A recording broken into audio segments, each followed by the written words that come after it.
Welcome to Courtroom Conversations on the Classic Courtroom YouTube channel.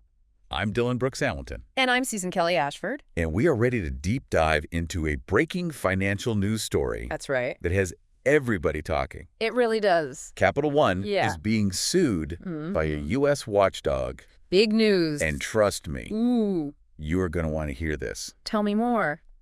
We're talking accusations of misleading customers. Oh my gosh. A potential $2 billion in lost interest. Wow. And 2 savings accounts with names. Okay. So similar. It's almost comical. All right. I'm intrigued. Lay it on me. Make sure y'all hit that like button and subscribe to Classic Courtroom so you don't miss out on any future deep dives like this one. Absolutely. All right, so let's unpack this situation. Okay.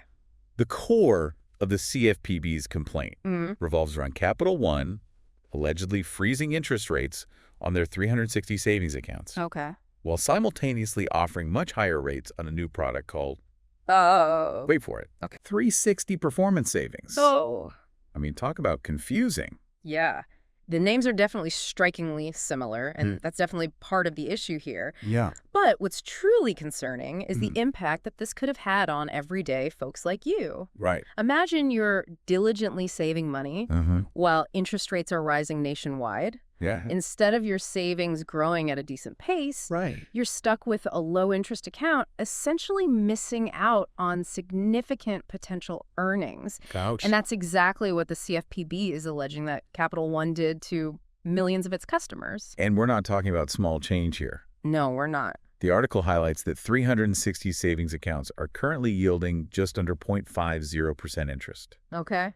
while those 360 performance savings accounts Yeah. boast a rate of about 3.74%. Wow, that's a huge difference. That's almost 7.5 times higher, Yeah. to put that in perspective. Okay. If you had $10,000 tucked away in savings. All right. You'd earn a measly $50 in interest per year Oh, wow. with the 360 savings account. Yeah. But with the 360 performance savings account, you'd be looking at almost $375. Wow, and that discrepancy was even greater in the past. Really? Back in July 2024, the rate for the 360 performance savings was a staggering 14 times higher than the 360 savings. Oh my goodness. You can only imagine the losses that customers may have incurred over time. Yeah.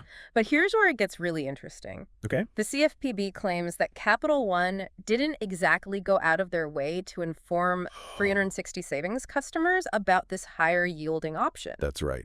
In fact, they allegedly went so far as to prohibit their employees from proactively informing customers about the 360 performance savings accounts. So essentially, the CFPB is alleging that Capital One deliberately Yeah. kept customers in the dark, Yes. preventing them from making informed decisions about where to keep their hard-earned savings. Right. And the CFPB director did not mince words.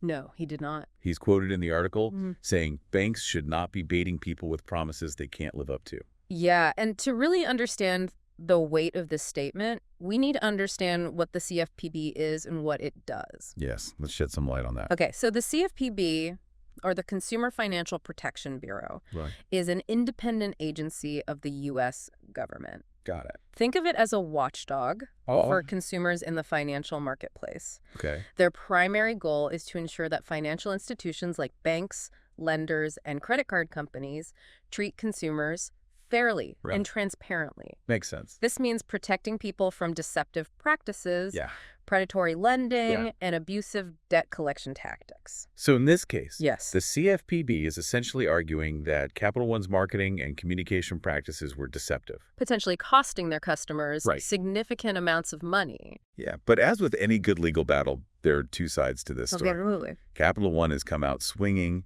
saying they strongly disagree with the allegations Okay. and plan to defend themselves vigorously in court. Interesting. And they've also pointed out the interesting timing of this lawsuit, filed just days before a change in presidential administration. Wow. This has fueled speculation that the outcome of the case could be influenced by the political leanings of the incoming administration. Interesting. Some analysts believe a new administration might take a different approach to consumer protection, potentially impacting the CFPB's enforcement actions.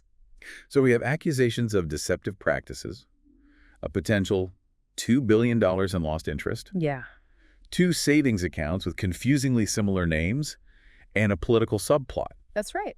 This is shaping up to be a fascinating case with potentially significant implications Absolutely. for both the financial industry and consumers like you. Absolutely. And if you are a Capital One customer with a 360 savings account, Yeah. it might be worth your while to contact them and inquire about the 360 performance savings option. That's a great idea. Just to make sure you're not leaving any potential earnings on the table. It's always best to be proactive and advocate for your own financial well-being. All right, folks, we've covered a lot of ground today. We sure have. We've explored the accusations against Capital One, their defense, the potential impact on consumers, Right. and the broader implications for the financial industry. Yeah. We've also touched upon the political undercurrents that could influence the outcome of this case. It's a complex situation with many facets, Right. and we'll certainly continue to follow it closely as it develops. And on that note, I want to thank you for lending your expertise to this deep dive. It's been my pleasure. It's always a pleasure to have you on Courtroom Conversations. Thanks for having me. And to all of you watching at home, Yeah, thank you for joining us on this journey into the fascinating world of the courtroom. absolutely. Remember, we're just scratching the surface here on Classic Courtroom. That's right. Be sure to hit that like button, subscribe to our channel for more intriguing legal deep dives. Yeah. And until next time, stay curious. Yeah.